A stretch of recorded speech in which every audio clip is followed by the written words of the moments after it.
Hola, hola, señor presidente. Hola, me alegra de verte. ¿Cómo está hoy? Bien, gracias. Sí. ¿Cómo estás? Hoy cansado, un poco. Sí, ¿por qué? No he dormido bien. Yo he estado jugando al hockey, pero eres tú el que está cansado. Sí, pero usted tiene agujetas. Bien. He paseado un poco. Un paseo agradable por el parque con mi mujer. Estaba pensando en cómo habrían sido las cosas aquí en Sochi en el 400 a.C. ¿Sabes? Esta es la ruta que siguieron buscando el vellocino de oro.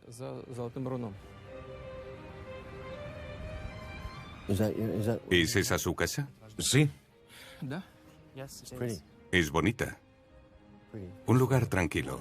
¿Hablamos aquí fuera? Dile que como él prefiera. ¿Podemos empezar? Como quieras, lo que os venga mejor. ¿Vamos hacia allá? Esto ha sido como un ensayo.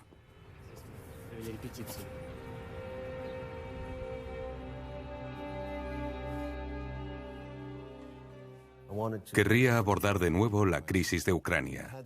Hablamos sobre esto en mi primera visita, sobre los terroristas, pero quería volver a sacarlo y aclararlo, porque creo que es muy importante para la gente que luego vea este programa. Sí, por supuesto. Si te parece bien, empezaré desde el principio. Tras la independencia de Ucrania, comenzaron la privatización y el robo de las propiedades del Estado de forma desmesurada, por lo que la calidad de vida descendió inmediatamente. Y aunque los gobiernos se sucedían unos a otros, nada cambió para el pueblo ucraniano. Y, por supuesto, todo el mundo estaba cansado de tantas decisiones arbitrarias y la corrupción sin control, el empobrecimiento y el ilegal enriquecimiento de unos pocos. Muchas personas pensaron que mudarse a zonas más cercanas a la Unión Europea les libraría de esas terribles condiciones en las que estaban desde principios de los 90.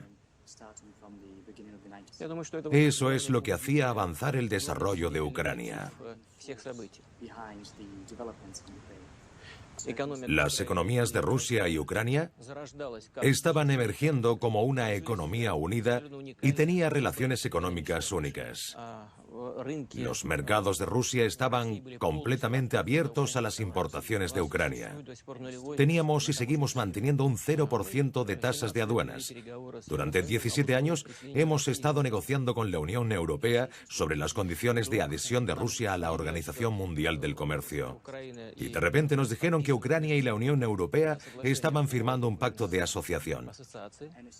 Y eso significa la apertura de los mercados ucranianos. La Unión Europea sería capaz de entrar en nuestro territorio con todos sus productos sin ningún tipo de negociación, a pesar de los acuerdos, de los primeros acuerdos, a los cuales habíamos llegado con ellos antes, durante esos 17 años de negociaciones para poder entrar en la Organización Mundial de Comercio. Obviamente tuvimos que responder ante eso y dijimos que si Ucrania había decidido actuar así, esa era su elección, y que respetábamos esa elección. Pero eso no significaba que nosotros tuviéramos que pagar por dicha decisión. ¿Por qué la gente que vive hoy en día en Rusia tiene que pagar por una decisión tomada por el líder ucraniano?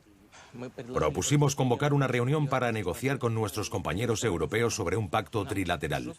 Pero obtuvimos una negativa rotunda. Nos dijeron que mejor nos mantuviésemos al margen. Como sabrás, la crisis comenzó cuando el presidente Yanukovych anunció que tenía que posponer la firma del pacto de asociación con la Unión Europea.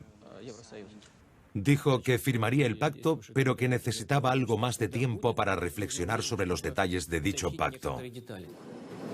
Both EU and Ukrainian officials said on Thursday the suspension of talks on closer ties could be revived after the two-day meeting. But officials said the deal was off the table for now.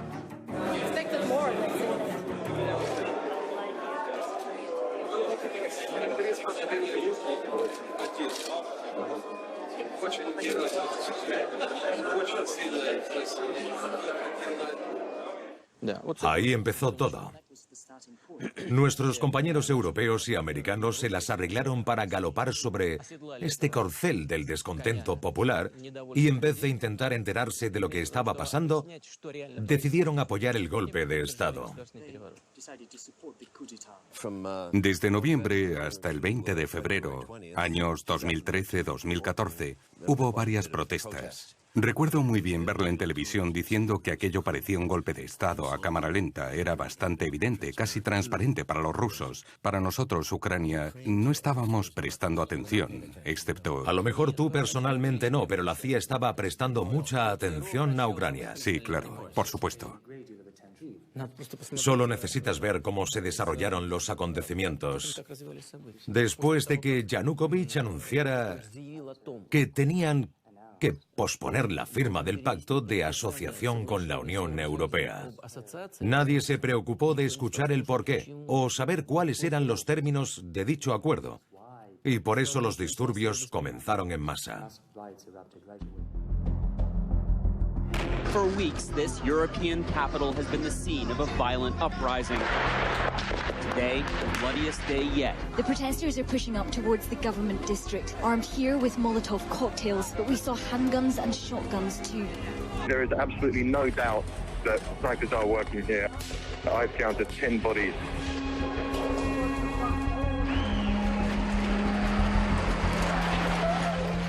There are casualties on both sides. Well, she's just said that there are 6 dead people up there.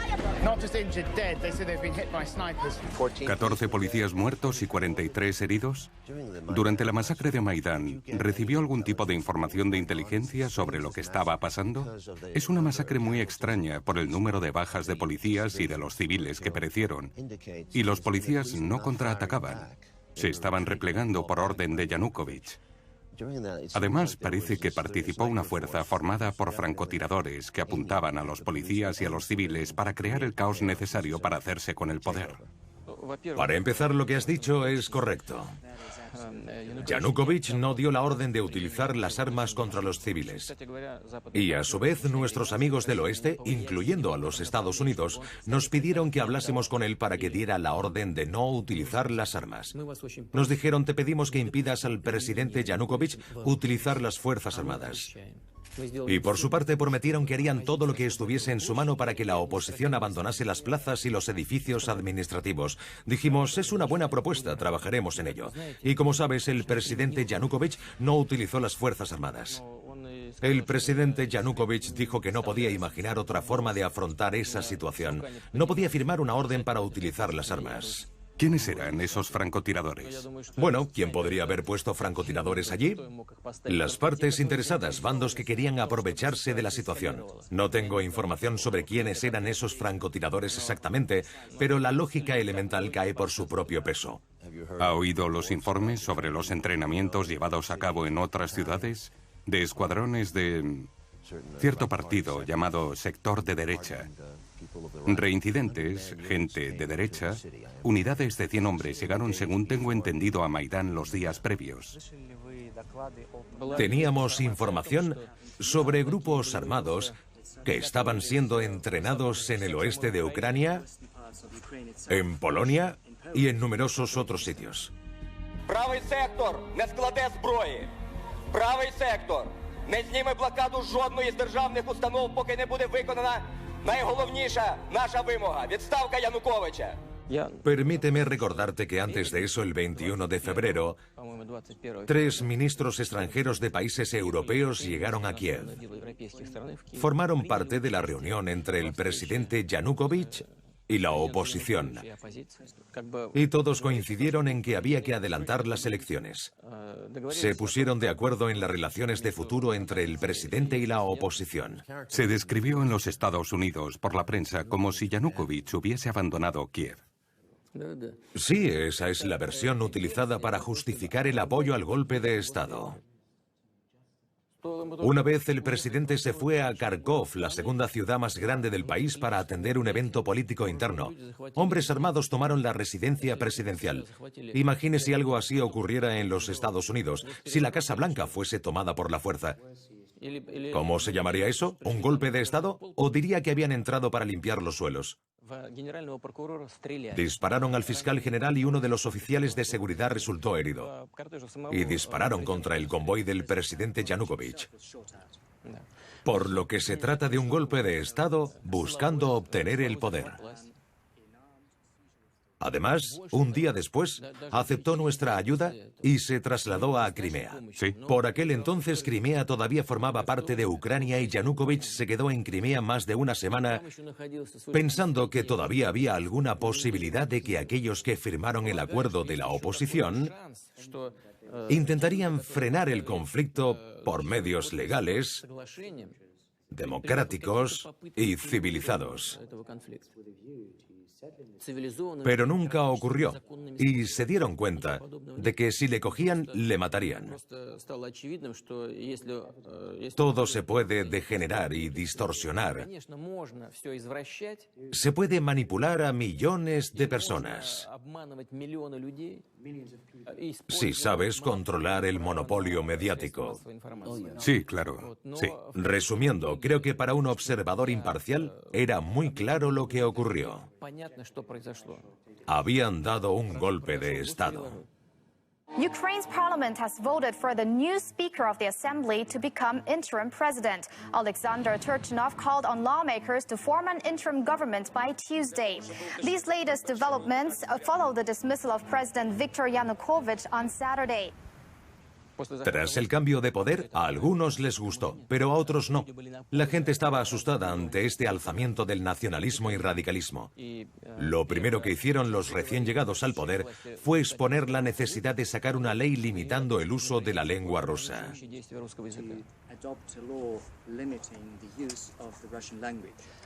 Los europeos ya les habían advertido contra esto, pero el mensaje ya había sido enviado a toda la población y la gente comprendió la dirección en la que se empezaba a mover el país. Algo parecido había empezado a ocurrir en las zonas más al sudeste de Ucrania, en un territorio llamado Donbass. Hay dos grandes ciudades allí, Lugansk y Donetsk, y la gente de allí no estaba de acuerdo con el golpe de Estado tampoco. Primero hubo intentos de arrestar a personas de etnias rusas por medio de la policía, pero la policía se dispuso rápidamente a defender dichas etnias. Las autoridades centrales del gobierno ucraniano empezaron a utilizar a las fuerzas especiales, y en una noche cogieron a los rusos y los metieron en prisión. Obviamente la gente de Donbass después de esto alzó las armas, pero cuando esto ocurrió las hostilidades empezaron, por lo que en vez de fomentar el diálogo con las gentes del sudeste de Ucrania, el gobierno ucraniano recurrió a las fuerzas especiales y empezaron a usar las armas directamente, tanques e incluso aviones militares. Destruyeron numerosas zonas residenciales con misiles. Y entonces este nuevo presidente llegó al poder. Repetidamente le solicitamos al nuevo líder de Ucrania que se abstuviese de tomar decisiones extremas. Hablé con él en numerosas ocasiones, pero él tenía su propia opinión sobre lo que estaba pasando. Él siempre ha hecho mención de 2 o 3 personas como las bajas sobre sus fuerzas han sufrido durante las hostilidades de la milicia. Realmente fue una tragedia. Siempre es triste oír que la gente está muriendo. Para cuando aplacó esos actos hostiles, miles habían muerto.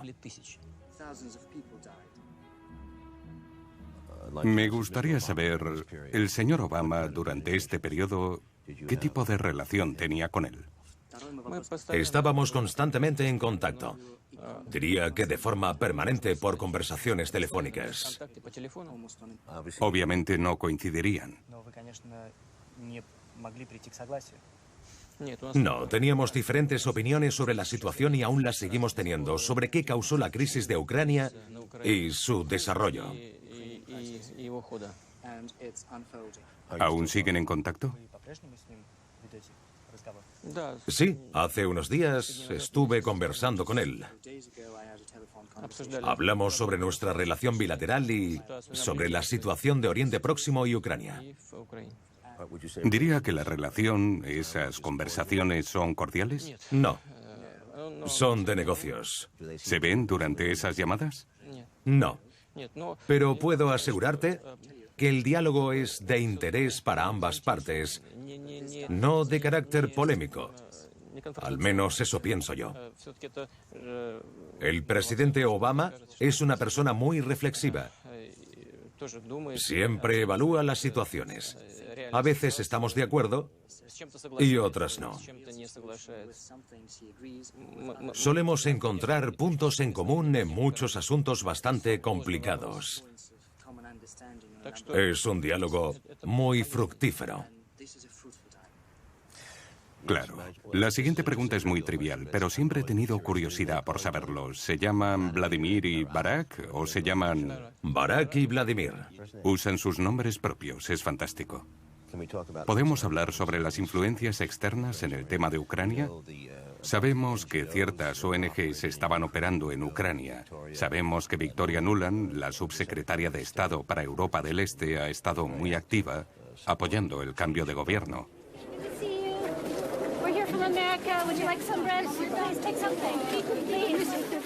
We've invested over $5 billion to assist Ukraine in these and other goals that will ensure a secure and prosperous and democratic Ukraine. Sabemos que el senador John McCain ha sido visto en mítines con líderes extremistas, incluso algunos neonazis. This is about the future you want for your country. This is about the future you deserve. Sabemos que en Estados Unidos, la Donación Mundial para la Democracia, que es una ONG privada sin ánimo de lucro, con mucha influencia, ha estado muy activa aquí. Karl Gershman era su presidente y dio discursos muy contundentes y quería una Ucrania independiente. Y sabemos que ha invertido mucho el multimillonario húngaro George Soros y se ha involucrado mucho en el apoyo de ciertos grupos aquí en Ucrania. Sí, todo eso es cierto. No siempre comprendo el razonamiento de los actos llevados a cabo por mis colegas. Tengo la impresión de que tienen que imponer su control sobre la zona euroatlántica y para ello necesitan un enemigo externo.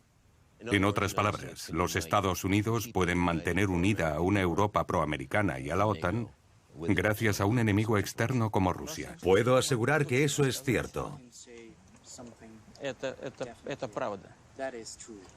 Lo sé, puedo sentirlo. The final assault came amidst fire and ice, snipers on rooftops. The Heavenly Hundred paid the ultimate price of patriots the world over. Their blood and courage delivering to the Ukrainian people a second chance for freedom. Their sacrifice, to put it bluntly, is now your obligation. En retrospectiva, ¿considera un error la anexión de Crimea? Porque le ha costado muchísimo. Las sanciones, toda Europa del Este enfadada con Rusia, los Estados Unidos. Fue muy sonado en los medios porque es ilegal. Se considera ilegal según el Tratado Mundial Internacional de después de la guerra. Nosotros no anexamos a Crimea. Los ciudadanos de Crimea decidieron unirse a Rusia. El legítimo Parlamento de Crimea, el cual fue elegido según la legislación ucraniana, pidió un referéndum. El Parlamento, tras un resultado mayoritario abrumador, votó por la unión con Rusia. El golpe de Estado de Ucrania estuvo acompañado de una oleada de violencia extrema. E incluso existía la amenaza de que la violencia se llevaría a cabo por los nacionalistas contra Crimea, contra aquellos a quienes consideraban como rusos y quienes piensan que el ruso es su lengua materna. Y la gente se asustó, estaban preocupados por su seguridad.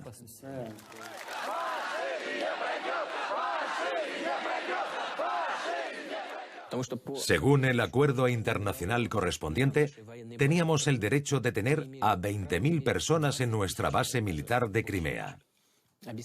Tuvimos que facilitarle el trabajo al Parlamento de Crimea, al cuerpo gubernamental representante, para que este Parlamento pudiera reunirse y tomar acciones de acuerdo con la ley. La gente tenía que sentirse a salvo. It does raise questions on whether this vote really is free and fair, especially given the heavy military presence in Crimea right now, Errol. Sí, acondicionamos la zona para que la gente pudiera ir a votar, pero no respondimos ante esas hostilidades. Nadie disparó y nadie murió. Más del 90% de la población de Crimea votó y una vez la votación terminó, el Parlamento, basándose en el resultado del referéndum, informó al Parlamento ruso y pidió su incorporación a la Federación Rusa. More than 95% voted to become part of Russia. Officials said there was an unprecedented turnout, with at least 8 of 10 eligible Crimeans having their say. Además, Ucrania perdió ese territorio no por la posición de Rusia, sino por la decisión de aquellos que viven en Crimea. Estas personas no querían vivir bajo los estándares de los nacionalistas. Una guerra civil comenzó en la parte sudeste de Ucrania, en Donbass. Después de eso, el país fue testigo de una terrible caída en el PIB. Las cadenas industriales más grandes cerraron. El desempleo se disparó. Los salarios de la población cayeron en picado. La inflación aumentó hasta un 45 o 47%. Tenemos cientos de lazos con Ucrania. Estoy convencido de que no solo tenemos semejanzas con el pueblo ucraniano, sino de que somos prácticamente lo mismo. Su lengua, cultura e historia deben ser respetadas, e incluso cuando fuimos el mismo país, respetábamos sus diferencias. Basta decir que durante años, los líderes de la Unión Soviética eran descendientes de ucranianos. Creo que eso dice mucho.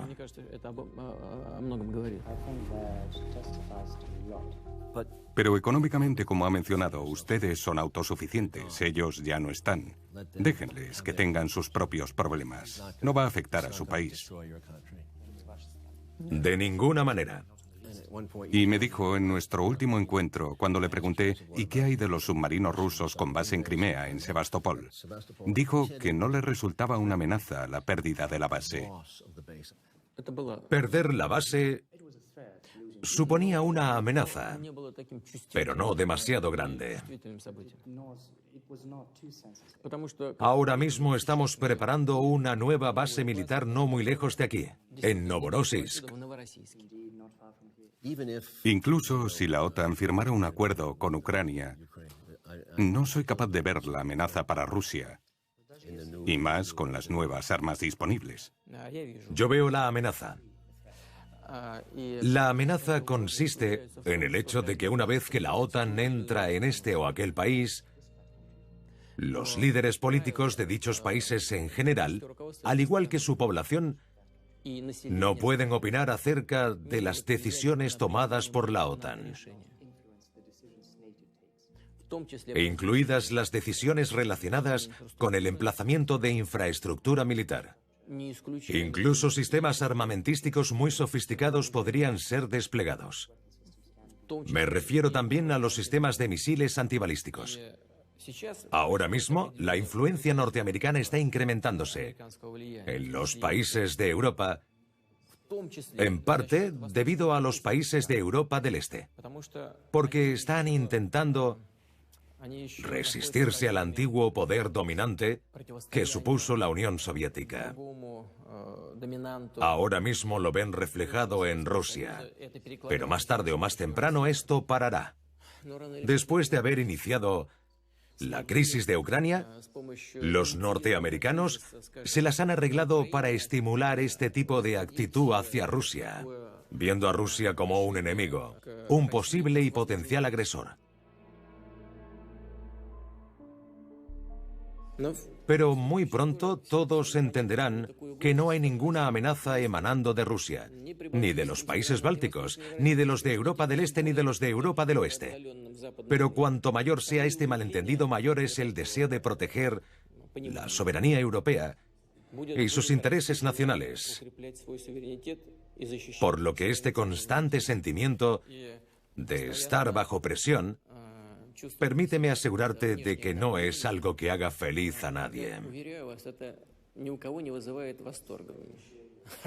Antes o después, eso tendrá consecuencias cuando tenga que pararse. Así que es mejor si ocurre a través del diálogo. Es cierto que puedes utilizar a Corea del Norte o a otros países para crear un marco aún más oscuro, pero creo que lo que se necesita ahora mismo es la transición a un nuevo paradigma, una nueva filosofía que cree buenas relaciones entre los países. Y este paradigma debería estar basado en el respeto de los intereses de otros países, en la soberanía del pueblo, no en intentar intimidarlos utilizando amenazas exteriores que solo pueden ser solventadas con la ayuda de los Estados Unidos. Este paradigma tendrá que dejar de existir antes o después.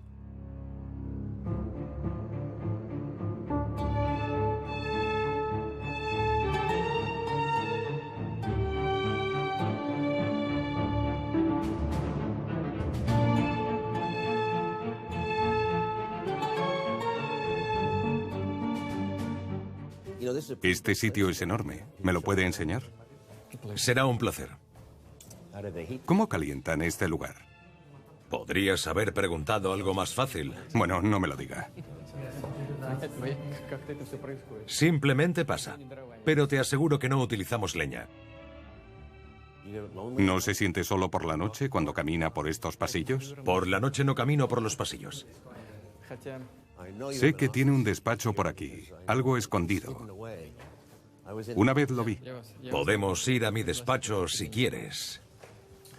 Fue el antiguo despacho de Stalin. Sí, fue su despacho cuando era jefe de gobierno. Sí. 10 años tras el discurso de Múnich. Se le ve bien. Podría haber sido una estrella de cine. ¿Por qué está encendida? Es el 10º aniversario del discurso de Múnich. Febrero. Ah. Ese fue el día en el que se metió en problemas. Yo no lo llamaría problemas, solo dije lo que pensaba. Ya. Este es mi despacho. Solía ser más grande durante la era soviética. No había paredes separando las diferentes oficinas. ¿Aquí es donde trabaja ahora? Sí.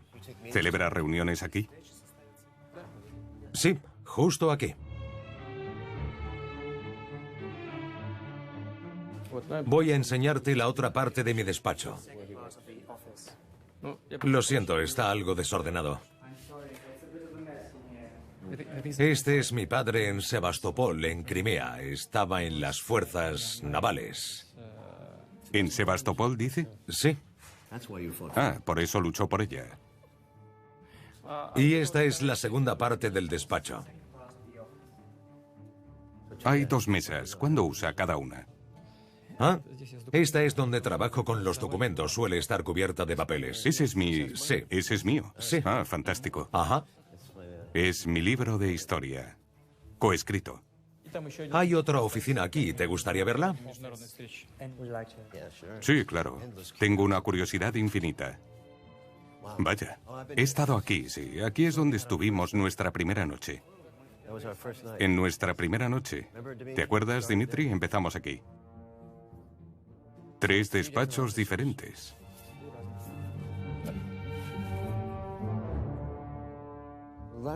La última vez hablamos de la vigilancia en masa. Me dio la impresión de que estaba en contra de los métodos estadounidenses. Y como nuestra película sobre Snowden señalaba, se trataba de seleccionar los objetivos que funcionaría mejor con los terroristas. Y desde esa conversación me fui y he vuelto a Rusia y he oído que hay una nueva ley firmada por usted que la han llamado la Ley del Gran Hermano y que apoya los métodos de vigilancia masivos. Estoy sorprendido. Snowden se opone a ella. Aquí en Rusia no la apoya. Has mencionado al señor Snowden. Él reveló que se llevaban a cabo vigilancias por parte de la NSA y de la CIA sobre los ciudadanos de todo el mundo, de líderes políticos y de sus aliados. ¿Correcto? Mientras que la ley que nosotros hemos adoptado dice que esa información, la información tiene que permanecer en las bases de datos de los servicios de Internet y comunicaciones durante más tiempo.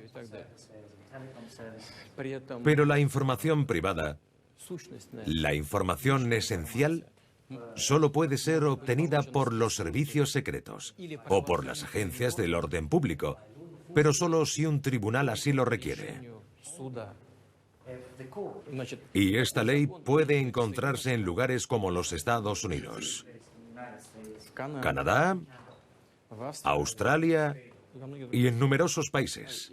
Y creo que está justificado y que es necesario en la lucha contra el terrorismo. Porque si esa información simplemente se borra, entonces todas las oportunidades de atrapar a los sospechosos criminales se desvanecen. ¿Pero por qué? ¿Por qué lo hace? Parece como si estuviera tendiendo una emboscada a todos los ciudadanos rusos. Ahora mismo, lamentablemente, en Siria, junto con el Daesh y otras organizaciones terroristas, hay 4.500 ciudadanos rusos. Están luchando allí. Y otros 5.000 ciudadanos en los países de Asia Central de las antiguas repúblicas soviéticas. Y tienen sus propias conexiones en Rusia. El año pasado, nuestros servicios especiales frustraron 45 ataques terroristas. Este es uno de los despachos donde mis compañeros y yo organizamos videoconferencias con las distintas regiones de Rusia. ¿Es la sala base donde se plantean los asaltos y demás? Los asaltos se discuten en otra parte. Pero si te refieres a mis funciones como comandante jefe, podemos hacerlo aquí. Tenemos todos los medios de comunicación necesarios. Tenemos conexión directa con el ministro de Defensa. Vamos a llamar al Ministerio de Gestión de Emergencias. ¿En serio? Colegas, buenas tardes. ¿Nos oís bien? Informe sobre lo que está ocurriendo en el país. A las 12 hubo una emergencia pública en el distrito de Tula. Estamos monitorizando las carreteras nacionales, regionales y locales. Ya hemos establecido más de 50 puntos de interés y por el momento no hay ninguna zona con atascos. En el Distrito Federal de los Urales y en el territorio de Krasnoyarsk, las temperaturas son más bajas de los habituales, 7 o 10 grados. Fin del informe. Gracias. Buena suerte. Llamad al ministro de Defensa. Buenas tardes, camaradas. ¿Pueden oírme? Comandante en jefe, general Kristoforov al mando. ¿Tiene contacto con nuestros colegas en Siria? Sí, estamos en contacto constante con nuestras fuerzas en Siria, a tiempo real. Mientras monitorizamos la situación y hacemos los ajustes pertinentes. ¿Quién está al mando en Latakia? El comandante en jefe, general Kartapolov. Permítale informarnos de lo que está ocurriendo en Siria ahora mismo. ¿Esos aviones de ahí son de verdad? Sí, toda la información que estamos recibiendo es en tiempo real. ¿Acceso a los submarinos? Sí, a toda la información. ¿Quién está, dónde y qué están haciendo a tiempo real todos los días, las 24 horas? Comandante en jefe, tenemos el informe del general Kartapolov en Siria. Ahora mismo la situación es estable. Estamos trabajando con nuestros colegas turcos para preparar las acciones en los distritos de Deresor y Elbab. Se están especificando los objetivos, así como los objetivos del ISIS. A la hora acordada, nos pondremos en marcha para completar nuestra misión. Dele un saludo de mi parte al general Kartapolov. Deséele el éxito para su misión. Recibo informes suyos prácticamente todos los días. Por favor, comuníqueselo. Gracias. En términos militares convencionales, su presupuesto es, como ya dijo, 66.000 millones, comparados con los 600.000 millones del presupuesto norteamericano. 66. Es una décima o una doceava parte de los gastos estadounidenses aproximadamente. Los chinos están en 215.000 millones. 215. Arabia Saudí en 87, por lo que deja a Rusia en cuarto lugar con 66. ¿Son correctos estos números? Sí, más o menos lo que has dicho. Vaya, Arabia Saudí invierte más que ustedes. Sí, parece ser que invierten más que nosotros. ¿Cómo lo hace? Me refiero a que tiene un ejército enorme y un buen servicio de inteligencia. ¿No tiene instalaciones que cuesten mucho dinero? ¿Acaso no hay casos de corrupción en este sector? Bueno, como el resto de países tenemos de todo eso que has mencionado. Pero creemos firmemente que lo más importante es que el país funcione bien con una correcta gestión económica. Las Fuerzas Armadas tienen que ser sólidas, pero muy modernas y eficientes. Gastamos lo suficiente. Nuestros gastos militares ascienden a más del 3% de nuestro Producto Interior Bruto. Para Rusia eso es mucho. Este año hemos conseguido economizar cuando recortamos un poco los gastos militares. Así, paso a paso, bajaremos nuestros gastos militares a 2,7 o 2,8 de nuestro PIB en los próximos 3 años. A los Estados Unidos les encanta crear expectación. Siempre están hablando de sus sistemas de misiles. ¿Hay alguna razón por la que podamos creer que ha habido algún tipo de avance en su tecnología, algún tipo de ventaja? Hasta ahora no ha habido ningún tipo de avance. Pero es posible. Y tenemos que tenerlo siempre en cuenta. Pero tienen algún tipo de plan. ¿Están tramando algo? Creo que están trabajando mucho para conseguir algún tipo de ventaja por la cual sus hilos de misiles serían destruidos en un solo ataque estadounidense. Y nosotros seríamos capaces de absorber cualquier tipo de ofensiva que nos lanzasen. Entonces les avisaríamos de que les lanzaríamos un segundo golpe que destruiría sus ciudades, su población, todo. Están intentando construir un paraguas que les proteja. Pero realmente, esto es lo que incentiva la carrera armamentística. Aparecen nuevas sospechas.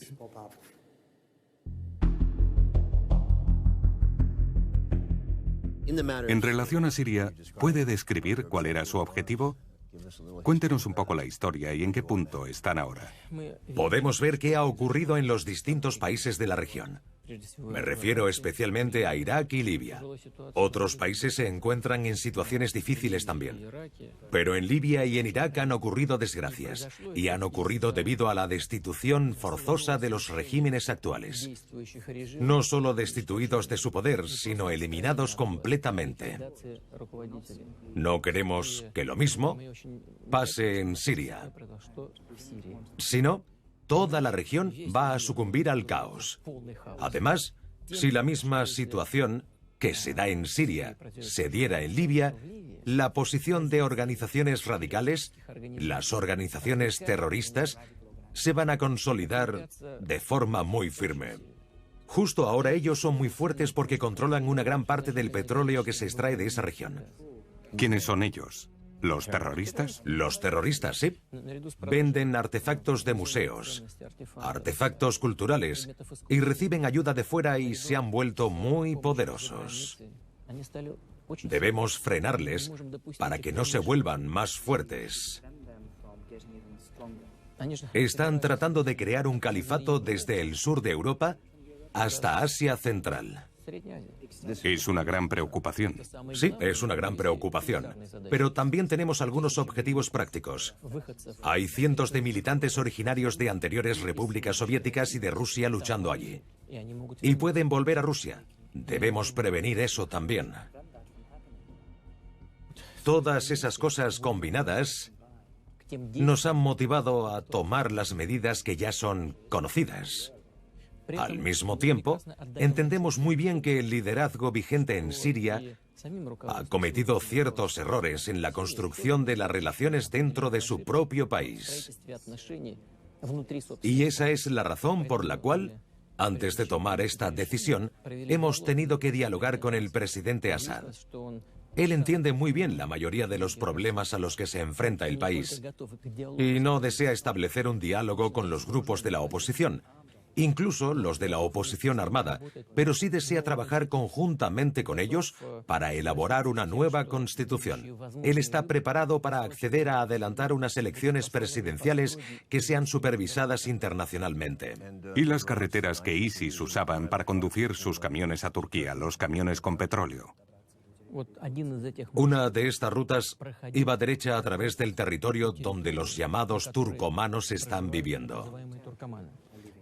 Es la mejor ruta para abastecer de petróleo a Turquía porque es la más corta y da acceso a un puerto del Mediterráneo en el territorio turco.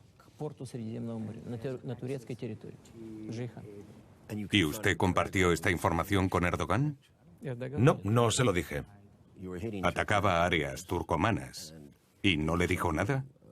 ¿Por qué? ¿Por qué crees que tendría que hacerlo? ¿Por qué? Este no es su país. Estábamos cooperando con autoridades sirias legítimas, con las Fuerzas Armadas sirias, combatiendo grupos radicales. Podría haber dicho de una forma diplomática: señor presidente, tenemos información válida de que el petróleo viene a ciertas partes de Turquía y creemos que hay elementos en Turquía, en las fronteras, contrabandistas, que están cooperando con ISIS y trayendo el petróleo, y estamos muy preocupados por eso.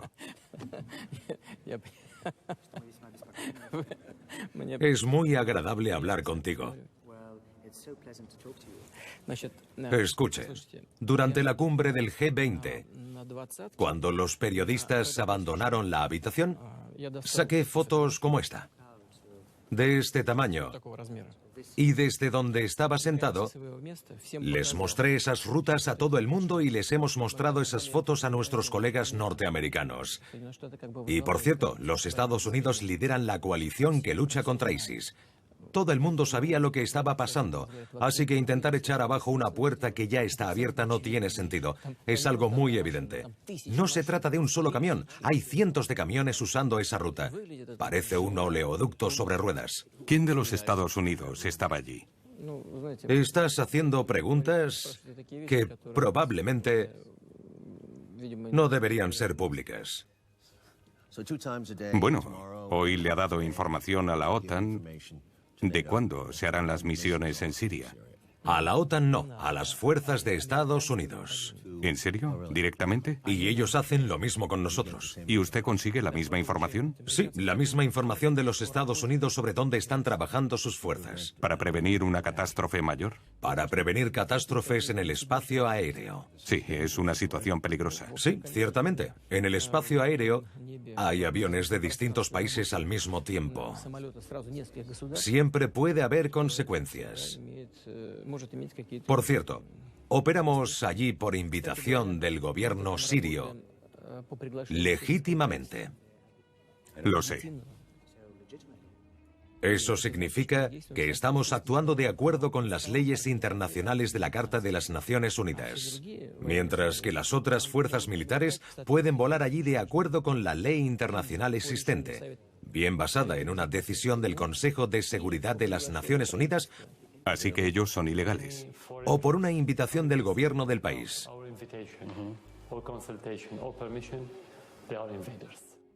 Pero entendiendo eso, podemos decir que tenemos un objetivo común: luchar contra el terrorismo internacional. Y estamos deseosos de cooperar con ustedes. Tenemos aviones franceses, aviones de combate británicos, aviones de combate turcos. ¿Me dijo algo? Hay muchos aviones ahí, incluyendo Australia. ¿En serio? Y de Canadá, creo. ¿Australia? ¿Y Canadá? Ajá. ¿Qué pasa con Irán? ¿No hay fuerzas aéreas iraníes? No, los iraníes no vuelan ahí. Diría que es un espacio aéreo muy concurrido. No lo creo. Porque, de media, nuestros pilotos hacen entre 70 y 120 ataques, mientras que la coalición internacional en total, encabezada por los Estados Unidos, hacen entre 2 y 5 ataques aéreos por día. ¿Están atacando de 72 a 100 veces por día, 7 días a la semana? Sí, sí. Vaya. Sí, cada día. Debe de haber cierto progreso, ¿no? No tendremos una situación como la de Vietnam, ¿verdad? Hay progreso. ¿Ve el progreso? Todo el mundo está viendo este progreso. Ciertamente hay grandes territorios que todavía están controlados por ISIS, pero buena parte del territorio ha sido ya liberado del ISIS. Y no me refiero a un territorio perdido de alguna parte del desierto, sino de territorios vitales para Siria. Pero no es solo eso. Hay muchos grupos, muchas tribus en Siria, incluyendo a los sunitas, que nos han dicho que están deseosos de cooperar con nosotros para luchar contra ISIS. Hemos establecido contacto con ellos. Hemos informado al presidente Assad y a los líderes de la milicia siria sobre eso. Les hemos dicho que vamos a apoyar a esos grupos sunitas que están deseosos de luchar contra ISIS y el Frente Nusra. En principio, los militares de Siria y el presidente de Siria están de acuerdo con eso. Estos grupos sunitas, apoyados por nuestra aviación, están combatiendo a ISIS y al Frente Nusra por su cuenta. Me parece que se ataca de 70 a 120 veces al día, al menos 2 meses. Eso hace 60 días. De 4.000 a 7.000 ataques. ¿Cómo de grande es ISIS? ¿Cómo de grande es esta organización? El número estimado de terroristas que participan en ISIS es de 80.000 personas, 30.000 de los cuales son mercenarios extranjeros de 80 países de todo el mundo, incluyendo Rusia. Así es como nuestras fuerzas aéreas están operando. ¿Quiénes están sobre el terreno? Estos militantes están corriendo con armas, no solo ametralladoras, sino que tienen distintos tipos de armamento a su disposición que usan para destruir vehículos del ejército. ¿No tienen Stingrays? El piloto dijo que iba a intentarlo otra vez. Ahora están asumiendo riesgos. Estas personas les han combatido antes en Afganistán. ¿Quién sabe dónde lucharon? Estos son terroristas internacionales. Sí. ¿Fueron sorprendidos? Es un intento de entrar en Siria por el lado turco. Creo que sería un póster antirreclutamiento muy bueno para ISIS. No querrías unirte a ISIS si vieses este póster.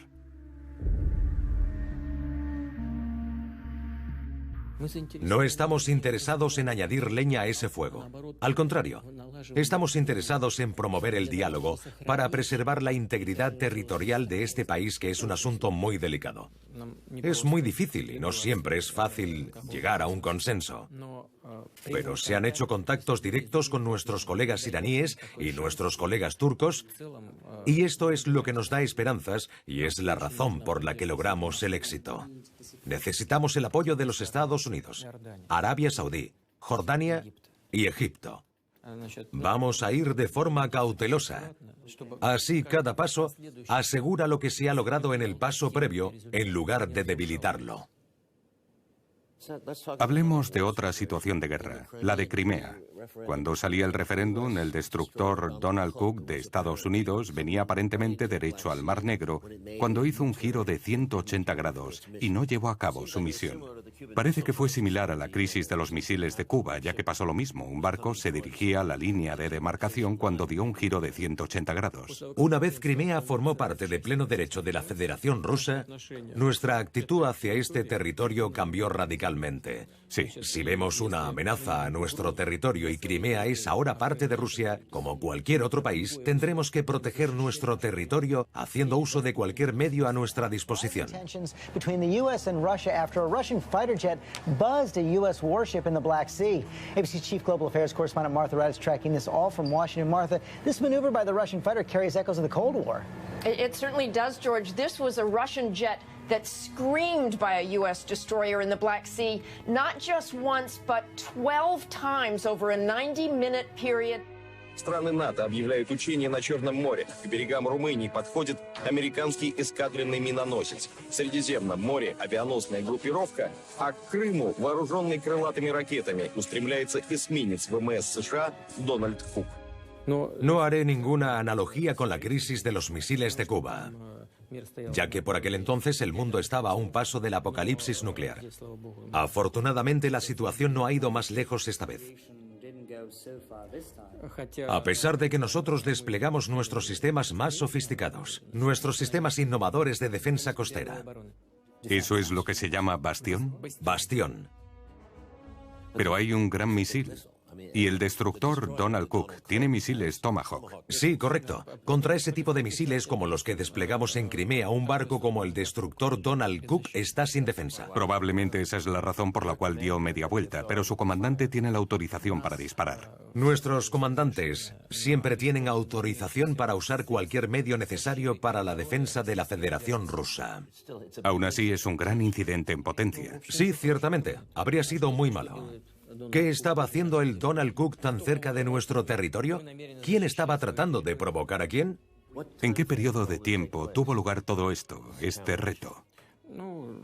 Creo que fue a tiempo real. Una vez que el destructor fue localizado y detectado, vieron que había una amenaza y el mismo barco vio que era el objetivo de los sistemas de misiles.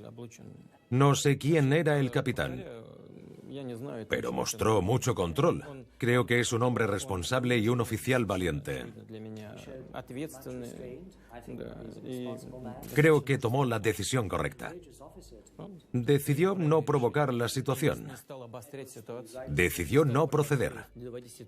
No significa que el Donald Cook hubiese sido atacado por nuestros misiles, pero teníamos que enseñarles que nuestra costa estaba protegida por sistemas de misiles.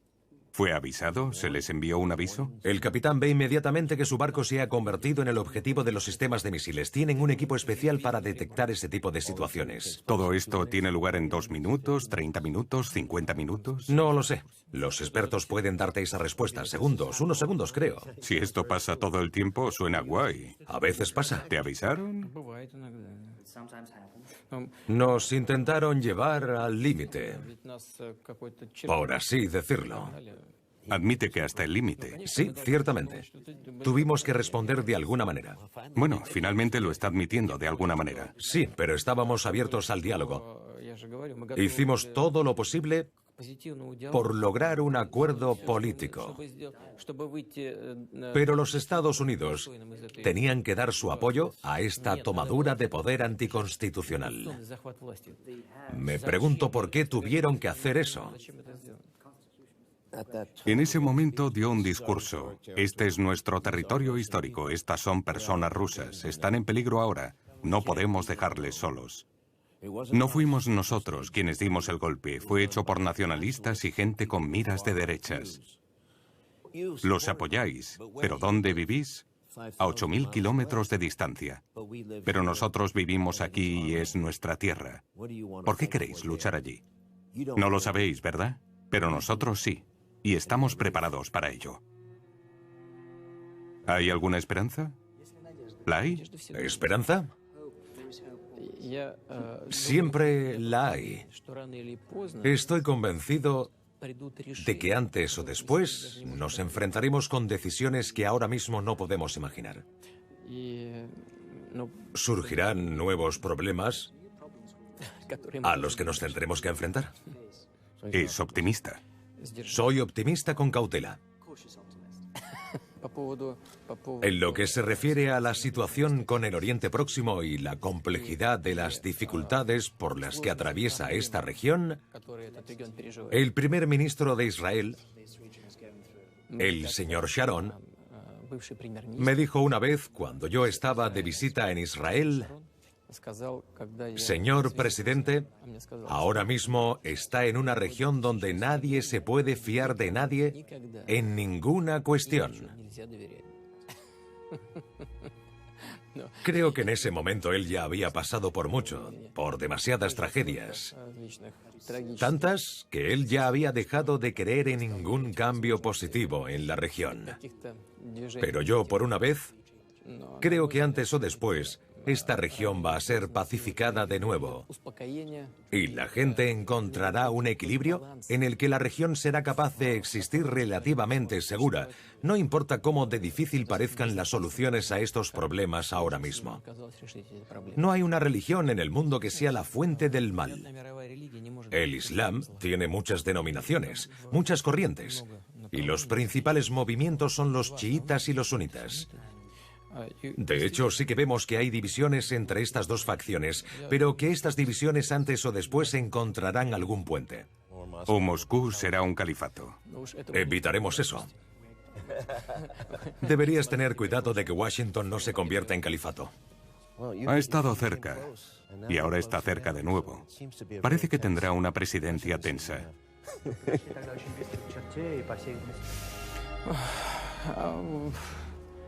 ¿Y cuándo fue simple? Los tiempos son difíciles. Le damos las gracias a Dios de darnos la oportunidad de servir a nuestro país.